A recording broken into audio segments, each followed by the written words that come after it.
Organic chemistry कई बार कर चुके हैं, लेकिन ऑर्गेनिक केमिस्ट्री कहीं ना कहीं अभी भी हमें परेशान कर रही है। बोर्ड एग्जाम्स के लिए पूरी तरीके से तैयार होने के लिए ऑर्गेनिक केमिस्ट्री की तैयारी कैसे करें, ऐसे कई सारे सवाल मुझसे आप जैसे बच्चों ने ही सवाल सैटरडे को बहुत बार पूछे हैं। और ऐसे ही कुछ बच्चों के सवाल लेकर मैं आज आई हूँ और आप लोगों को देने वाली हूँ अगले 15 से 16 दिन का एक श्योर शॉर्ट तरीका, जो अगर आपने एज अ मेंटोर, आपकी सलोनी दी समझ लो या सलोनी मैम समझ लो, अगर आपने दिल से फॉलो कर लिया बच्चों, आपका ऑर्गेनिक केमिस्ट्री ऑटोमेटिकली इम्प्रूव हो जाएगा एंड ओवरऑल केमिस्ट्री का स्कोर इम्प्रूव हो जाएगा। कैसे इम्प्रूव होगा? क्योंकि इस बार ऑर्गेनिक केमिस्ट्री का जो वेटेज है, अगर अकेले भी ऑर्गेनिक अच्छे से प्रिपेयर करते हो तो 33 मार्क्स लाना, और 33 मार्क्स लाने के बाद पासिंग मार्क्स के लिए रोने वाला जो झंझट है वो हमेशा के लिए बंद हो जाएगा।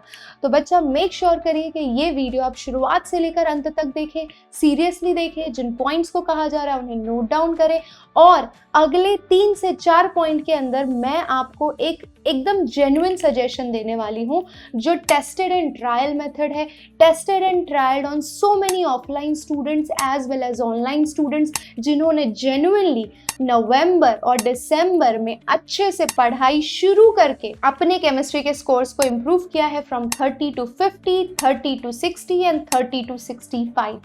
तो अगले कुछ 10-15 मिनट में अगर ये श्योर शॉर्ट 4 to 5 थिंग्स आप एकदम, मतलब मेंटोर को आपको एकदम दिल से मान के उस चीज पे वर्क कर लेना, अगर आप कर लेते हो आपको कोई रोक नहीं सकता है बेटा।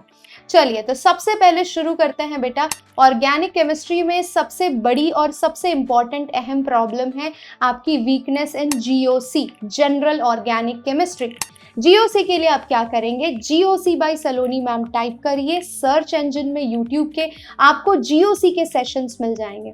उसके अंदर कौन से टर्म्स को आपको क्लियर करना है अगर आप एकदम जीरो से शुरू कर रहे हैं? Electrophile, nucleophile, homolytic, heterolytic cleavage, carbocation, free radical, कार्बेनाइन क्या है और इनकी स्टेबिलिटी ऑर्डर क्या है। उसके बाद plus I minus I effect के order, plus R minus R effect के ऑर्डर, और हाइपर कॉन्जुगेशन बेसिक्स। ये सारी चीजें आपको सलोनी मैम के वीडियो में मिल जाएगी। मैं यहाँ पर आपको एक स्क्रीनशॉट भी दे दूंगी, जिस वीडियो की मैं बात कर रही हूँ वो पूरा देख जाइए।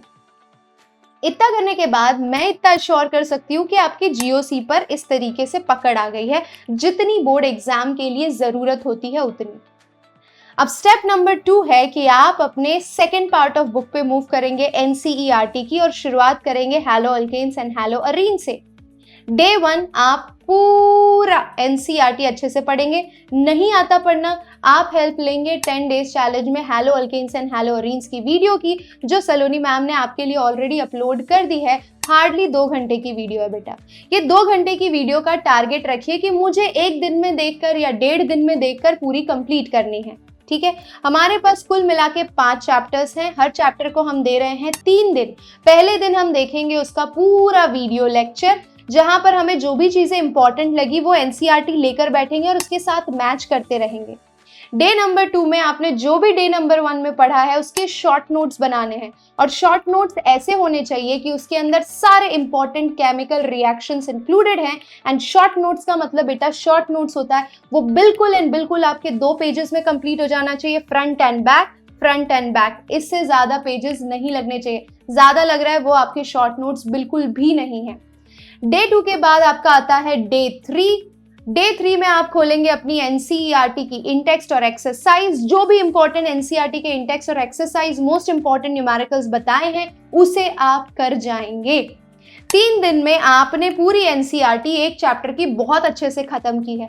चौथे दिन अपने शॉर्ट नोट्स को खोलेंगे और एनसीईआरटी में जिन न्यूमेरिकल्स ने आपके 5 मिनट से ज्यादा लिए हैं उनको आपने सर्कल कर लेना है। अगले दिन यानी 4th डे जब आप नया चैप्टर स्टार्ट कर रहे हैं, तब ये तीनों चीजें यानी कि आपके सबसे इंपॉर्टेंट एनसीईआरटी के न्यूमेरिकल जहां आप अटक रहे थे और आपके 2 पेजेस के शॉर्ट नोट्स को रिवाइज करना है, and that will take hardly and hardly 30 minutes.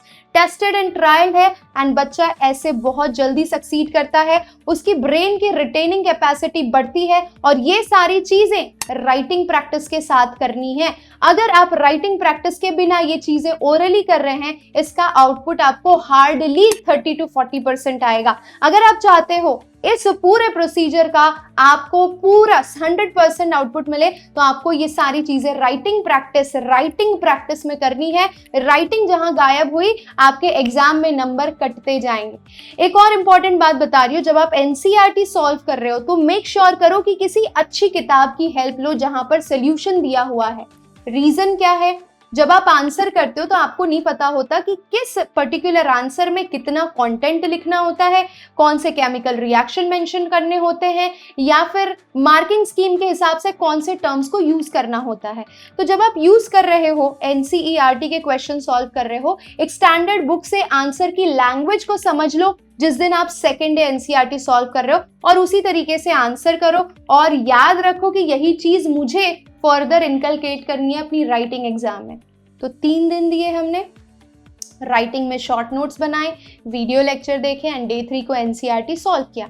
Day 4 को शॉर्ट नोट्स और एनसीईआरटी के इंपॉर्टेंट क्वेश्चंस रिवाइज किए और फिर हम मूव कर गए सेकंड चैप्टर यानी अल्कोहल, फिनॉल एंड ईथर पे। वीडियो लेक्चर पूरा देखा, डे 2 को शॉर्ट नोट्स 2 पेजेस के बनाए एंड डे 3 को अगेन एनसीईआरटी किया। इसके अलावा जो आपके पास टाइम बचता है वो आप बाकी सब्जेक्ट में डिवोट करिए, कभी भी आपको ज़्यादा परेशानी नहीं होगी। आपकी ये रिटेनिंग वाली प्रॉब्लम, बेटा रिटेनिंग वाली प्रॉब्लम 90% खत्म हो जाएगी, 10% अभी भी रहेगी। लेकिन अगर ये चीज अगले 15 दिन तक फॉलो कर लेते हो, मैं गारंटी देती हूँ 1 दिसंबर से लेकर 16 दिसंबर तक आपकी जो पकड़ होगी ऑर्गेनिक केमिस्ट्री पे, वो आपके कंपेटिटर्स, आपके जितने भी क्लासमेट्स होंगे उनसे 100% बेहतरीन होगी।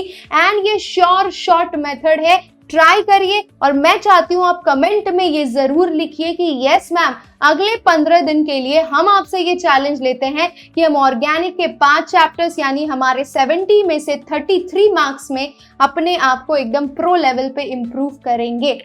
और मुझे पूरा भरोसा है आप ज़रूर ये करके देखेंगे बच्चा लोग। तो अपना 100% दीजिए प्रिपरेशन में। कहीं पर भी कोई भी दिक्कत आ रही है, I am there to help you out. Comment करिए, टेलीग्राम पर जुड़ जाइए, वहाँ पर नोट्स, पीडीएफ सारी चीज़ें अवेलेबल है। मैं लगातार इस चैनल के माध्यम से आपको top 30 questions, important NCERT questions, NCERT का रिवीजन लगातार दे रही हूँ। अगर आप इस फैमिली का हिस्सा नहीं हैं, बन जाइए। बोर्ड एग्जाम तक आप 100% कॉन्फिडेंट होंगे कि अगर सलोनी दी हमारी 95 स्कोर कर सकती है तो हम केमिस्ट्री में इजीली 99 स्कोर कर सकते हैं एंड कोई आपको रोक नहीं सकता है। इसी प्रॉमिस के साथ, इसी मोटिवेशन के साथ, इसी एनर्जी के साथ सेशन को ज्यादा लॉन्ग ना करते हुए यहीं पे वाइंड अप करते हैं। मेक श्योर करिए, नीचे कमेंट करिए yes ma'am we are taking this 15 days challenge and we will work on it. And मिलते हैं आपसे अगले सेशन में, that is live session sharp at 8 PM रात को, जहां पर हम करेंगे टॉप 30 केमिकल काइनेटिक्स के क्वेश्चन। तब तक अपना ख्याल रखिए बच्चा लोग एंड मेक श्योर करिए कि आपको अगर कोई भी हेल्प चाहिए तो आप हमारे क्लास 24 एप्लीकेशन को डाउनलोड करके वहां पर भी CBSE board exams related content को कंज्यूम कर सकते हैं। बहुत ही बेहतरीन कंटेंट अपलोडेड है, इवन अब सैंपल पेपर्स भी अपलोडेड हैं। जो सैंपल पेपर्स वाले जोन में आ चुके हैं बच्चे, जिनका रिवीजन खत्म हो चुका है, वो ये हैंडमेड सैंपल पेपर्स को परचेज करके सॉल्व करना स्टार्ट कर सकते हैं। So on that positive note, I would love to wind up today's session. Bye bye, take care, see you, love you all. Bye बच्चा लोग।